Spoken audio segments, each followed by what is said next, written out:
오늘은 고난을 통해서 받은 축복이라. 고난을 통해서 받은 축복이라.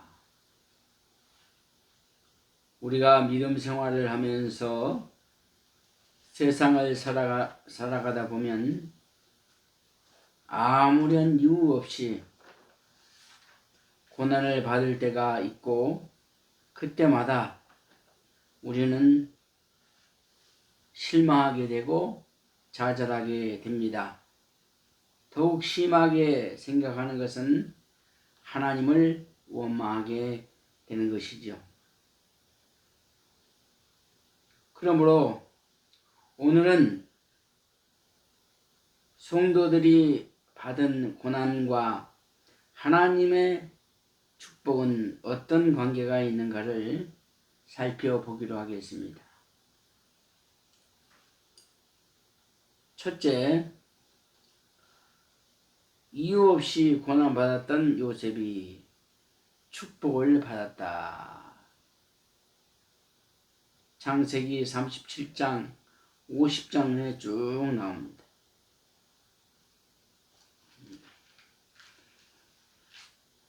이유 없이 고난을 당하는 사람들이 무수히 많다라고 하는 것입니다. 고난이 없는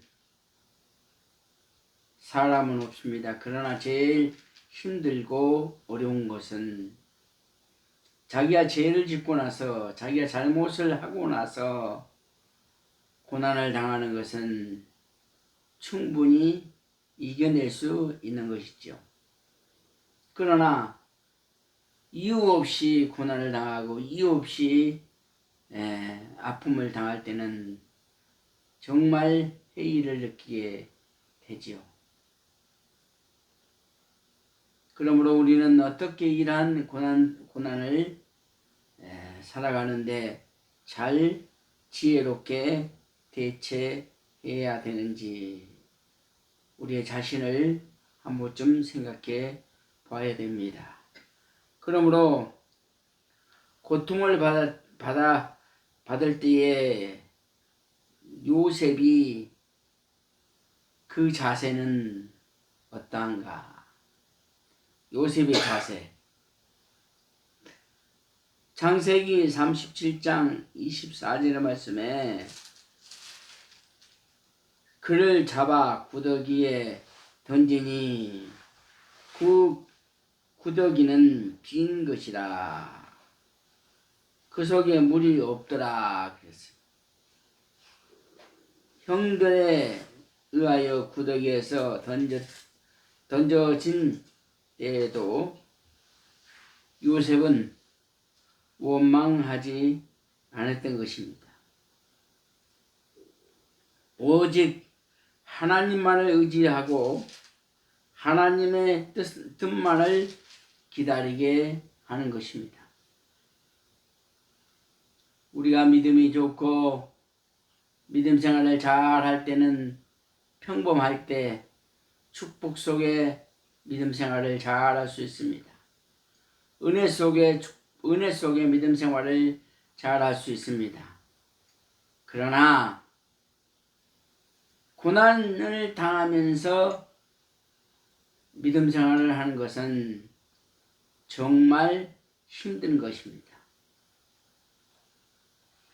요셉은 고난과 아픔을 당하면서도 남에게 억울함을 당하는 것이 아니라, 남에게 슬픔을 당하는 것이 아니라 자기 형들에게 억울함을 당합니다. 이유 없이 요셉을 데려다가 구더기에 던져버리는 그런 절망, 그런 고통 속에 요셉을 만들어냈던 것입니다. 이해가 되지 않습니다. 남도 아니고 다른 사람도 아니고 내 형들이고 내 형제가 구더기에 던졌다고 하는 것은 인간으로서는 이해가 전혀 되지 않고 있습니다. 그러나 요셉은 전혀 원망하지 않았습니다. 하나님의 뜻만 기다리었습니다. 누구도 원망하지 않았습니다. 하나님을 바라보면서 하나님, 내가 무슨 죄를 지었습니까? 하나님, 내가 무슨 잘못을 했습니까? 왜 나를 이렇게 죽음의 고통을 주고 있습니까? 라고 하나님을 원망하지 않았습니다. 사랑하는 성도 여러분들이여, 우리가 이 세상에 살면서 제일 무서운 죄는 자기의 잘못을 통해서 죄를 짓는 것, 자기의 잘못을 통해서 고난을 당하는 것을 하나님을 원망하게 됩니다. 하나님을 원망하는 그런 신앙은 참으로 무서운 죄다 그 말이에요. 하나님은 우리를 지옥불에 던지기를 원하지 않습니다. 하나님은 우리를 망하게 하는 것이 아닙니다. 하나님은 인간을 저주 속에 잡아넣지 않습니다. 하나님은 우리를 사랑하셔서 하나밖에 없는 독생자 예수 그리스도를 이 땅에 보내심으로 말미암아 우리를 구원하여 주셨다. 죽을 수밖에 없는 우리가 예수 그리스도가 대신 죽고 나서 우리는 살 수 있는 은혜를 주셨다고 하는 사실입니다. 그것을 생각할 때에 우리는 얼마나 행복하고 얼마나 기쁜지 모릅니다. 그럼에도 불구하고 지극히 작은 일만 돌아오면 하나님을 바라보고 원망합니다. 목사님들을 바라보면서 원망합니다. 잘 나가는 사람, 축복을 받은 사람을 바라보면서 원망하는 것입니다. 나는 얼마나 주님 앞에 헌신하고 봉사하고 정말 하나님의 계명을 잘 지키며 살아왔는데 왜 나에게는 이렇게 슬픔이 오고, 왜 나에게는 이렇게 아픔이 오고, 왜 나에게는 이렇게 좌절 속에 살아갈 수 있고 무슨 일이든지 안 되는 건지 하면서 하나님을 원망하는 그런 성도가 너무나도 많습니다. 사랑하는 성도 여러분, 요셉은 형들이 그리고 형제들이 그를 구더기에 던져버렸습니다. 그냥 던진 것도 아닙니다. 옷을 다 벗겼습니다. 옷을 벗긴다고 하는 것은 얼마나 수치입니까? 얼마나 많은 상처입니까? 그럼에도 불구하고 요셉은 전혀 원망하지 않았습니다.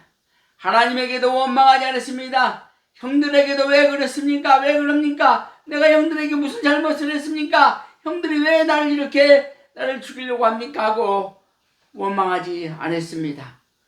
말없이 형들이 하는 대로 그냥 묵묵히 바라만 보고 있었습니다. 그리고 주님의 섭리가 어디에 있는가를 그는 묵상하며 기도했을 것입니다.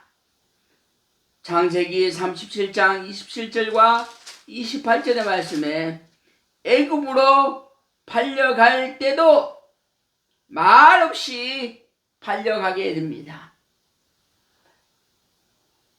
형들이 말하기를 요셉을 죽이지 말자, 피를 흘리지 말자, 피를 보지 말자.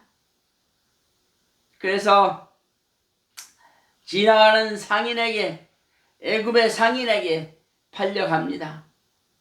팔려갈 때도 그는 전혀 왜 그러냐고, 왜 나를 이렇게 팔려가게 하냐고 몸부림을 치지 않았습니다. 말없이 따라갔습니다. 묵묵히 따라갔습니다. 요셉을 보면서 마침내 예수 그리스도께서 우리에게 가르쳐 주신 말씀과 그의 행위를 알게 되는 것입니다. 구약의 예수를 말해주고 있는 것입니다. 수많은 아픔과 수많은 고통을 당하면서도 우리 예수님은 원망하지 아니하고 하나님을 원망하지 아니하고 우리를 위해서 십자가에 못을 박았습니다. 수많은 사람들에게 조롱을 당했습니다. 그럼에도 불구하고 우리 예수님은 누구를 원망하지 않았습니다. 하나님을 원망하지 않았던 것입니다. 이와 같이 요셉도 어떤 상황에서도 누구를 탓하거나 하나님을 탓하거나 누구를 원망하거나 세상을 원망하거나 내가 죽어야 되겠 차라리 죽어야 되겠다고 좌절하거나 그러지 않았습니다. 오직 묵묵히 따라가고 있었습니다. 얼마나 놀라운 일입니까? 얼마나 감사할 일입니까? 이러한 것을 보면서 우리는 과연 신앙생활을, 믿음생활을 어떻게 하고 있는가를 생각하십시오. 우리에게 하나님께서 주시는 조명은 요셉처럼 깨닫고 요셉처럼 생활하며 요셉처럼 믿음으로 살아가기를 바라고 원하는지도 모릅니다. 그런데 우리는 늘 환경에 치우쳐서 살아갑니다. 무슨 일이 잘 되면 헬렐레 하고 무슨 일이 안 되면 짜증을 나고 하나님을 원망하고 기분 맥히면 교회 가고 기분 안 맥히면 교회 안 가고 남편하고 싸우고 나서 교회 안 나가고 부모하고 다투고 나서 교회 안 나가고 친구들과 싸우고 나서 교회 안 나가고 그런 사람들이 그런 성도들이 너무나도 많습니다. 우리는 비가 오거나 눈이 오나 바람이 부나 어떤 태풍에도 우리는 가야 됩니다. 교회를 나가야 됩니다. 하나님을 원망하거나 세상을 원망하거나 환경을 원망하거나 이런 생각을 해서는 그것은 믿음의 사람이 아닙니다. 믿음의 사람은 뿌리 깊은 나무가 돼야만 되는 것입니다. 뿌리 깊은 나무는 바람이 불거나 파도가 치거나 비바람이 몰아쳐도 뿌리 깊은 나무는 그 자리를 잘 지키게 된 것입니다. 그것처럼 우리의 삶도 하나님으로부터 우리가 선택을 받았던 우리의 인생은 하나님 앞에 잡힌 바 되어 하나님 말씀을 순종하게 되는 것입니다. 하나님 앞에 순종함으로 말미암아 우리의 삶은 행복하게 되는 것입니다. 하나님의 말씀을 순종함으로 말미암아 고난은 저주가 아니라 은혜와 축복이라고 하는 사실을 깨닫게 되는 것입니다. 작은 고난을 어찌 감사하지 못하고 큰 고난으로 만들게 됩니까? 작은 일을 내가 잘못함으로, 내가 깨닫지 못함으로, 내가 해결하지 못함으로 큰 장애물이 나에게 닥쳐와서 엄청난 상처를 받게 되는지 모릅니다. 작은 일을 원망함으로 말미암아 내 생명까지 걷어가게 되는 것입니다. 아니, 내 생명을 걷어가면 다행입니다. 내 생명을 걷어가는 것이 아니라 내 자식을 하나님이 걷어가는 비극적인 아픔이 찾아오게 되는 것입니다. 작은 일에 작은 고난을 감사함으로 말미암아 하나님 이 고난을 통해서 나에게 많은 것을 깨닫게 해줘서 감사합니다. 하나님, 이 많은 것을 잃어버려도 하나님을 잃어버리지 아니하고 이 모든 것을 잃어버렸으나 하나님을 잃어버리지 않았으니 감사합니다. 재산을 잃어버렸습니다. 자식을 잃어버렸습니다. 모든 건강마저도 잊어버렸습니다. 그러나 내가 죽을 병이 걸렸다 할지라도 내 마음속에, 내 생각 속에, 내 행동 속에 하나님이 살아계신다고 하는 사실을 믿고 사는 여러분과 제가 됐을 때에 하나님은 우리를 사랑하여 주실 것입니다. 하나님은 우리를 축복해 주실 것입니다. 그러므로 앞길을 하나님께 맡기고 현실을 도피하지 아니하고 그냥 따라갔습니다. 질질 끌려가도 그냥 따라갔습니다. 빨개 벗고 따라갔습니다. 옷도 입히지도 않고 그냥 옷 벗긴 채 알몸으로 상인에게 잡힌 바 되어 끌려간 것입니다. 사랑하는 여러분, 과연 여러분이 요셉처럼 그러한 아픔을 당하고 그러한 상처를 당하고 그러한 수치를 당했다고 생각한다면 어떻게 생각할 것입니까? 하나님을 원망하실 것입니까? 아니면 하나님을 원망하지 아니하고 하나님 나에게 하나님만 버리지 말게 하여 주시옵소서. 하나님의 섭리가 어디에 있는지 알 수가 없사오니 하나님의 섭리만을 기다리겠습니다 하고 간절히 기도할 것입니까? 아니면 하나님을 원망하겠습니까? 하나님을 원망한다고 한다면 고난을 낳고 고난은 생명을 앗아가는 아픔 속에 살아간다고 하는 사실을 여러분과 저는 믿어야 될 것입니다. 창세기 39장 4절의 말씀에 주인집의 종부가 되기까지 종으로서 최선을 다했습니다. 누가? 내가? 누가? 여러분이? 누가? 요셉이 주인집에 가서 인정받고 사랑받고 신뢰받을 때 그 요셉은 국무총리가 되는 축복을 받았습니다. 종으로서 최선을 다했습니다. 최선을 다할 때에 하나님께서 그에게 은혜를 주시고 복을 주셨습니다. 어디에서나 절망하거나 좌절하지 않고 열심히 자기의 맡은 사명감을 가지고 자기가 맡은 일에 사명감을 가지고 최선을 다했던 것입니다. 사랑하는 여러분, 여러분은 그동안 어떻게 살았습니까? 그냥 남의 눈치만 보고 하루만 넘기고 그냥 직장만 왔다 갔다 하는 건달 직장인, 건달 그러한 사람이 됐습니까? 아니면은 정말 회사를 위해서 순직할 수 있는 그런 삶으로 여러분과 저는 사명을 잘 감당했습니까? 아니면 왔다 갔다 하는 세월아 내월아 하면서 왔다 갔다 하는 그런 아무 쓸모없는 그런 사람이 되었습니까?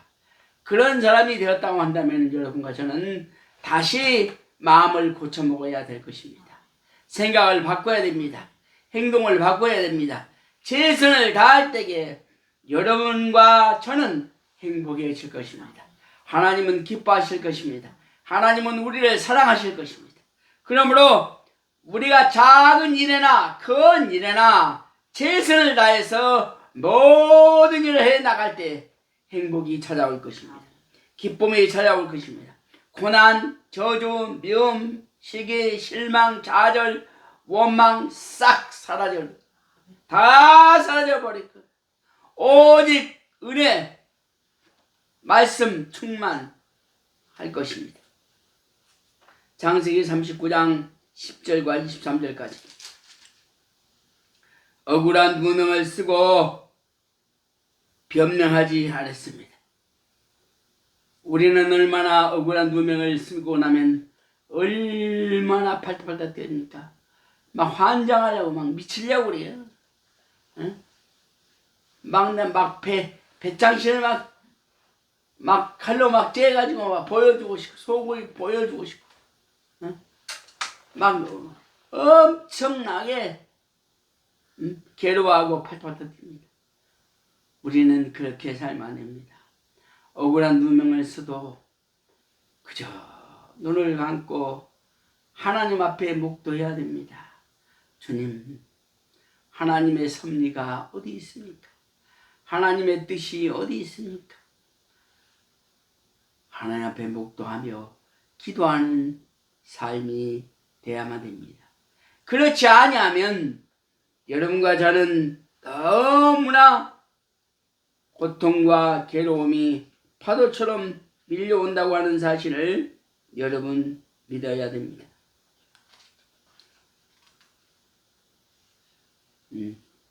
모든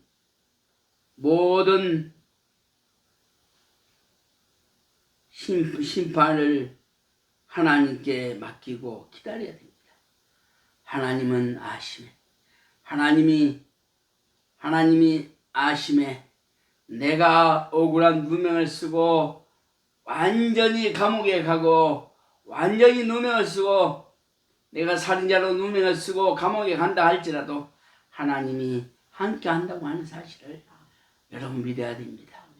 나에게 누명을 쓰게 하는 것은 하나님께서는 나는 모르죠. 나는 모르지만 하나님께서는 아시고 계십니다.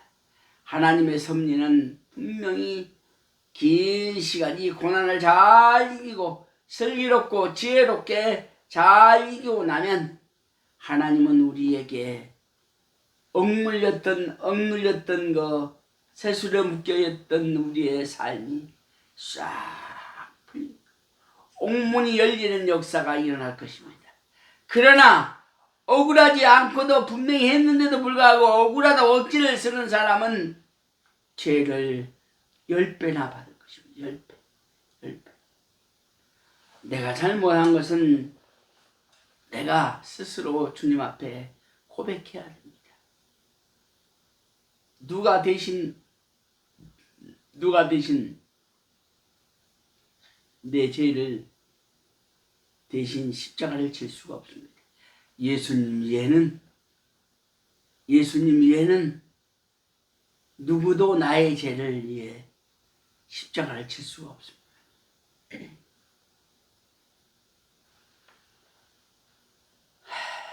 문재인이 딸이 엉망진창으로 살았지 않습니까? 뭐 그냥 막가바식으로 살았어. 그 딸을 보니까 막가바식으로 허가도 내지도 않고 대한민국 법을 준수하지도 않고 그냥 내 마음대로 그냥 민박도 하고 내 마음대로 그냥 자동차를 막 끌고 다니고 술 퍼먹고 그런데 아버지가 살아있는데 얼마나 마음이 아플 거예요. 아버지가 전 대통령이었죠. 그런데 딸이 지금 감옥에 가서 1년이나 2년 혹은 10년 살아야 될 입장이. 그런데 아버지는 대신 감옥에 가고 싶은 마음이 99%지. 딸을 위해서 자기가 진영을 가고 싶은 마음이 100%지요. 100%. 나 같아도 그러겠어. 그런데 아버지가 죄를 짓지 않았기 때문에 대신 갈 수가 없어. 죄는 내가 지으면 내가 가야 돼. 누가 대신 해결해 주지 않아. 내가 지은 죄는 내가 해결하는 것입니다. 그러므로 하나님 앞에 우리는 분명하게 잘못을 고백해야 됩니다. 내 죄를 깨닫게 해달라고 기도해야 됩니다. 내 잘못을 용서해달라고 기도해야 됩니다. 내 잘못을 해결해 달라고 기도해야지. 하나님, 내가 그동안 얼마나 많은 일을 했습니까? 얼마나 주의 일을 열심히 했습니까? 얼마나 11조 생활도 잘하고 얼마나 건축금도 잘 냈고 얼마나 선교도 많이 하고 구제도 많이 했습니까? 그런데 요만한 죄를 지었는데 그것을 용서해 주지 않습니까? 천만의 만만의 말씀. 절대 용서하지. 헌금을 잘하고 교회를 잘 다니고 믿음 생활 잘하고 11조 생활을 잘하고 세상의 빛과 소금의 역할을 감당했다 할지라도 내가 하나님 앞에 속이는 죄가 있다고 한다면 그 죄를 내 자신이 대가를 치르면서 그 죄를 풀어야 돼. 그 죄를 풀지 아니하면 또다시 그 죄가 죄를 낳게 되는 것입니다. 누구도 해결해 주지 않습니다. 아버지라 할지라도 하나님을 할지라도 내 죄를 해결해 주지 않아. 내가 회개하고 내가 지은 죄를 용서하고 깨닫고 변화받아야지 하나님이 대신해서 내가 변화받는 것은 아니다 말이야. 그런데 사람들은 하나님이 다 해결해 줄 줄 알고 하나님이 다 하나님 무엇이든지 다 고백해요. 하나님 용서해달라고. 천만에 만만에 말씀. 내가 지은 죄는 내가 주님 앞에 고백하는 삶. 과거에는 구약 때는 내가 죄를 지었으면 짐승이 대신 와서 내 죄를 대신해서 죽었지만 신약에는 그게 아니에요. 내가 지은 죄는 내가 고백하고 내가 해결해야 돼. 내가 지은 죄는 누가 해결해 주지도 않아요. 돈으로 안 돼. 돈을 많이 줘도 안 돼. 내 동생이 대신 죄를 해결해 주는 것이 아니야. 내 부모가, 내 형제가, 내 친구가 내 죄를 해결해 주는 사람이야. 하나님도 해결해 주지 않아. 오직 내가 지은 죄는 내가 해결해야 돼. 그 죄를 벗어버리고 나면 나에게 자유함이요. 그 죄를 해결하게 되면 하고 나면 나는 기쁨이 넘치는 거예요. 행복이 넘치는 거예요. 하나님과 나와 관계가 엄청나게 가까워진다고 하는 사실을 여러분 믿어야 됩니다. 요셉은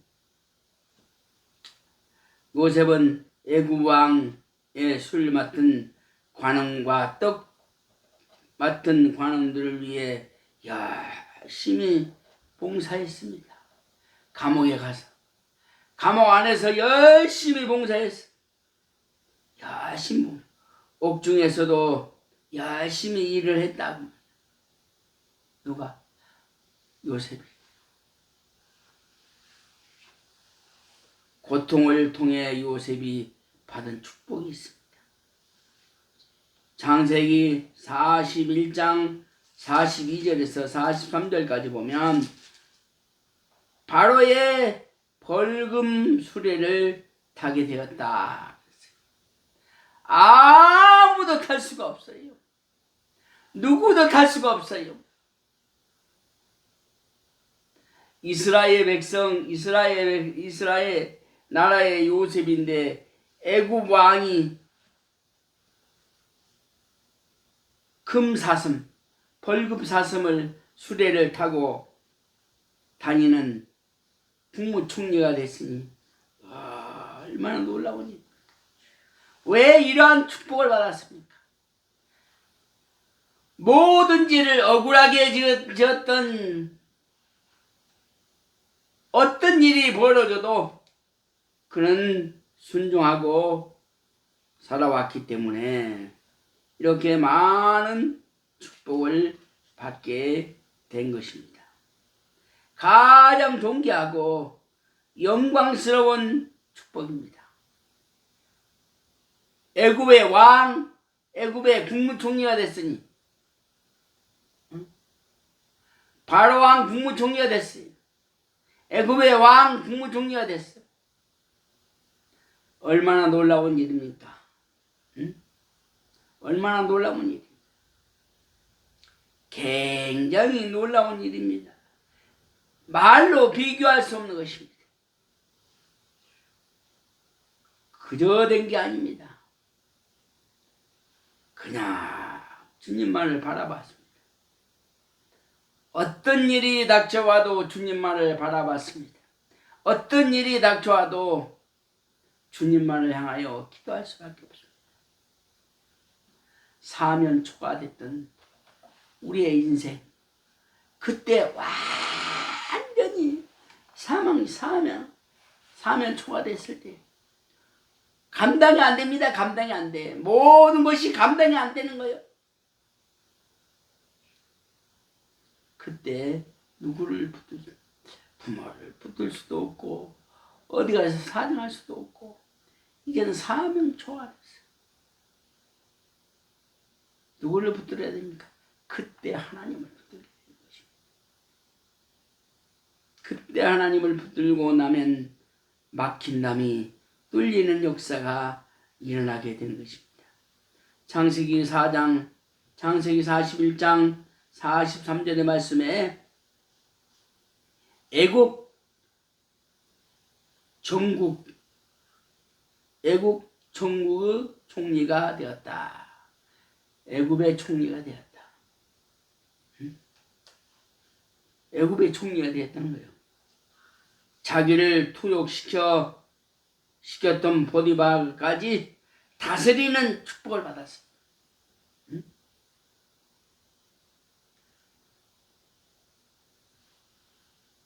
억울한 누명을 씌워서 감옥에 가게 했던 보디발을 다스리는 능력을 받았어요.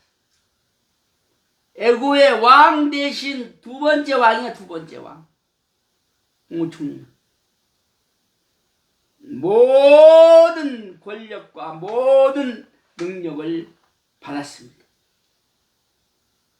요셉이 잘나서 요셉이 아주 깔끔하고 아주 멋있게 생겨서 그게 아닙니다. 아무리 요셉이 멋쟁이고 요셉이 잘났고 요셉이 잘생겼다 할지라도 그거하고는 아무 상관이 없습니다. 하나님이 그에게 감동을 받으셔서 하나님이 감동을 받게 하여 주어서 하나님이 바로왕 강팍했던 바로왕을 감동시켜서 애굽의 왕으로 그를 세우는 축복을 받았다. 그 말이에요. 창세기 45장 1절과 15절까지 보면 자기를 팔아 먹었던 형들이 굴복하게 되었다.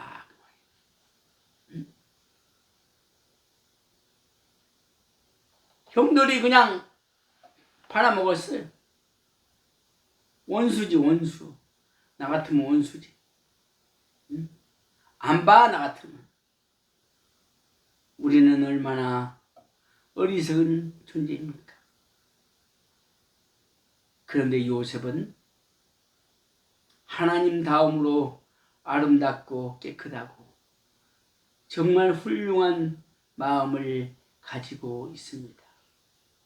그렇다고 한다면 이 요셉의 세계를 보면서 우리에게 무엇을 깨닫게 하는 것입니까? 요셉의 생애와 요셉의 모습을 보면서 무엇을 암시하고 있습니까?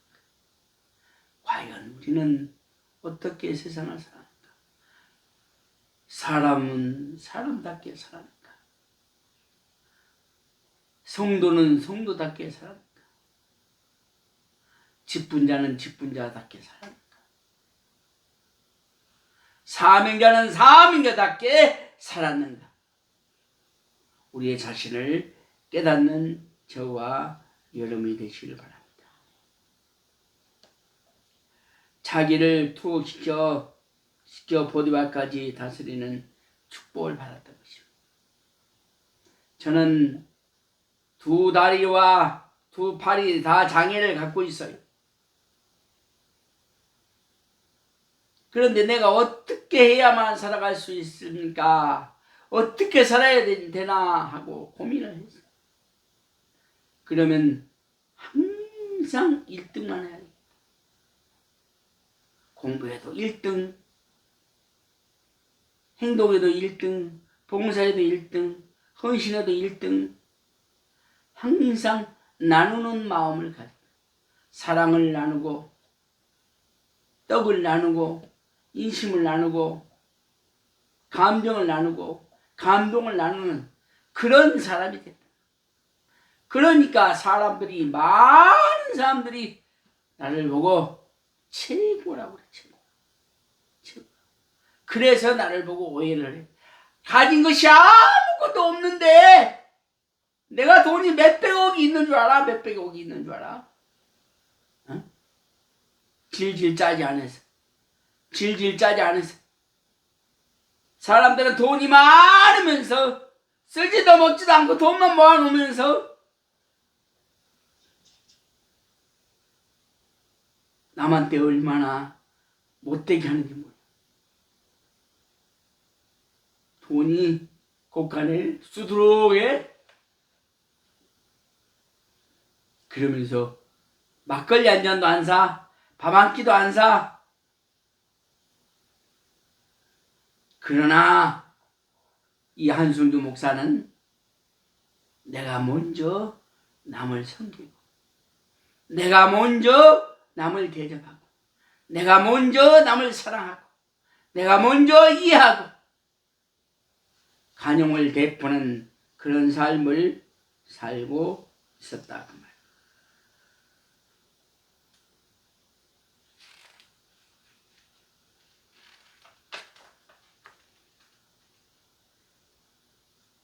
가장 선하고 영광스러운 방법으로 원수를 갚았다 그 말. 응? 원수를 갚았다 그 말. 감옥에 가서 설교를 할 때 나는 세 가지의 목적을 가지고, 세 가지를 가지고 설교를 합니다. 첫째, 원수를 갚아라. 둘째, 사랑하라. 셋째, 자신을 사랑하라. 첫째는 원수를 어떻게 갚느냐? 칼로 갚느냐?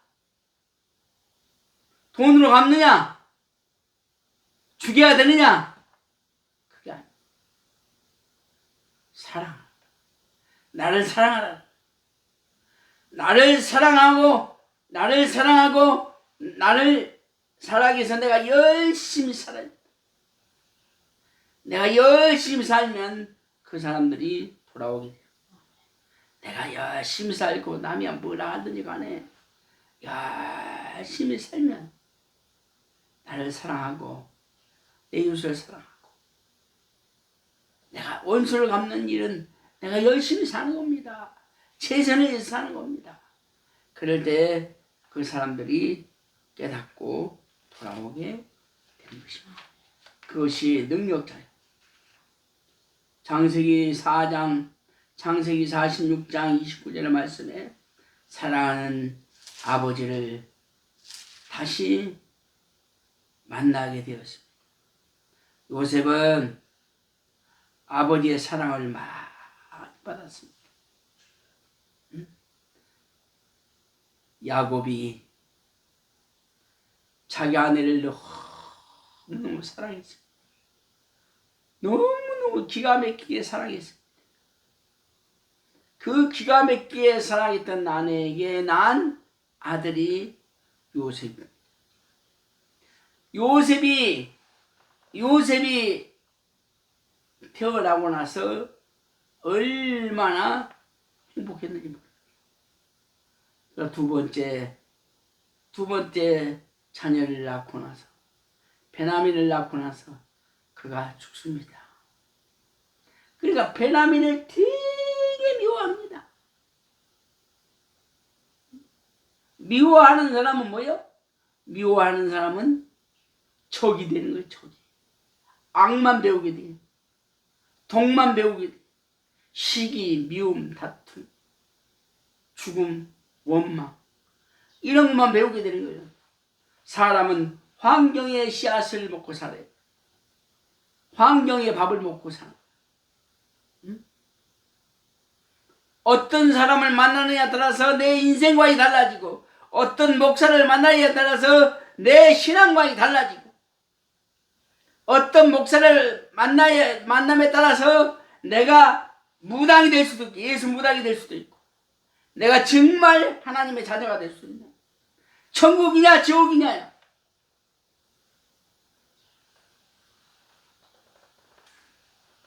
요셉은 특이하게 깨끗했습니다. 그리고 잘생겼습니다. 그리고 아버지의 사랑을 너무 참 많이 받았습니다. 그래서 특별하게 요셉은 아버지 야곱이 자색 옷을 입혀 주었습니다. 그것은 뭡니까? 그 자색 옷을 입혀 주었다고 하는 것은 그만큼 사랑한다. 그만큼 귀하다. 그만큼 야곱에게는 귀하고 소중한 아들이었습니다.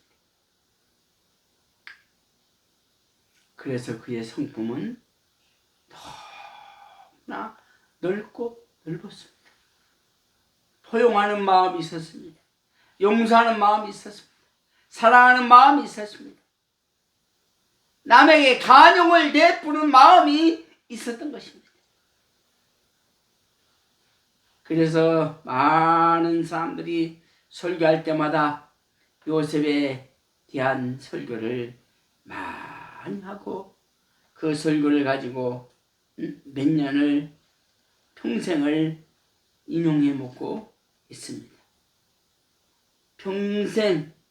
평생에 잊을 수 없는 가장 큰 소중한 아버지를 찾게 되었습니다. 얼마나 타국에서 부귀영화를 누리고 총무로 부귀영화를 누리고 권세를 누리고 나면서 얼마나 부모를 그리워했겠어요.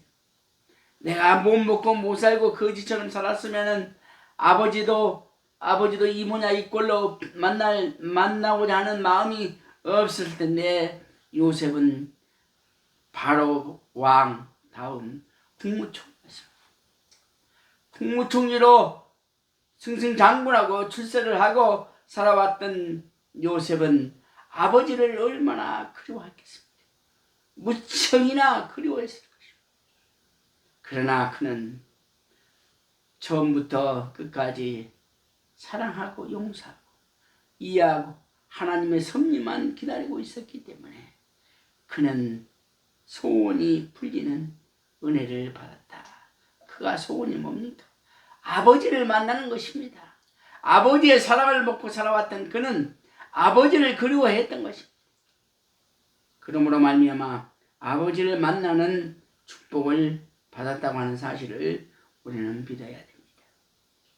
창세기 41장 44절에서 52절까지 보면 바로왕의 중매로 결혼하여 좋은 가정을 이루게 되었다. 다른 사람의 중매가 아니요. 바로왕의 중매요. 바로왕의 중매로 말미암아 가정을 갖게 되는 놀라운 은혜를 받았어요. 어떻게 그런 축복을 받을 수가 있어요? 당연히 그리고 마땅히 요셉은 그런 축복을 받을 만한 사람으로서 충분하다고 하는 사실을 우리는 본문을 보면서 깨닫게 되는 것입니다. 요셉은 안과 밖으로 같이 축복을 받았다. 나가나 들어오나 나가나 들어가나 복을 받는 축복을 받았던 것입니다. 그가 가는 곳마다 하나님의 은혜가 넘치게 되는 것입니다. 그가 가는 곳마다 하나님의 역사가 일어나는 것입니다. 그가 가는 곳마다 하나님의 기적이 일어나게 되는 것입니다. 하나님의 섭리를 잘 알았기 때문입니다. 그렇다면 우리는 어떻게 살아야 됩니까? 그냥 마음대로 교회만 하고 그냥 영적으로 예배드립시다. 그냥 성경 읽고 성경 쓰고 그 속에 뭐가 없어? 예수가 없어. 아무리 교회를 다니고 아무리 믿음 생활을 하고 아무리 성경을 쓰고 아무리 성경을 암기를 많이 해도 진정한 그 마음속에 예수가 없어. 믿음이 없어. 천국 갈 믿음이 없어. 응? 내가 지금 죽어도 천국을 가야 되지. 내가 암이 걸리면 안 간다니까. 어딜 안 가? 암이 걸리면 내가 안 가. 어딜 안 가? 병원에 안 가. 수술 안 해. 그냥 그대로 있다가 그대로 죽어. 기도하다 죽는 거야. 나이 70이 다 돼가지고 무슨 암 수술을 해? 에? 그대로 기도하다가 근신하다가 주님 앞에 가는 거요. 응? 맨날 예배 드려봐야 예수 없는 예배 무당이야. 아무리 헌금 잘하고 별짓거리 잘해도 선한 일을 잘해도 내 마음속에 환난과 핍박 중에도 여러분은 신앙 지켰네. 할렐루야. 어떤 환난과 어떤 괴로움과 어떤 슬픔이 닥쳐와도 성도는 신앙을 지키는 저와 여러분이 되시기를 축원합니다. 축복합니다. 기도하겠습니다. 하나님 감사합니다. 오늘도 하나님께서 우리에게 은혜를 주시고 복을 주심을 감사드립니다. 하나님 말씀 속에 큰 은혜가 되게 하여 주시옵소서. 예수 그리스도 이름으로 기도하옵나이다. 아멘.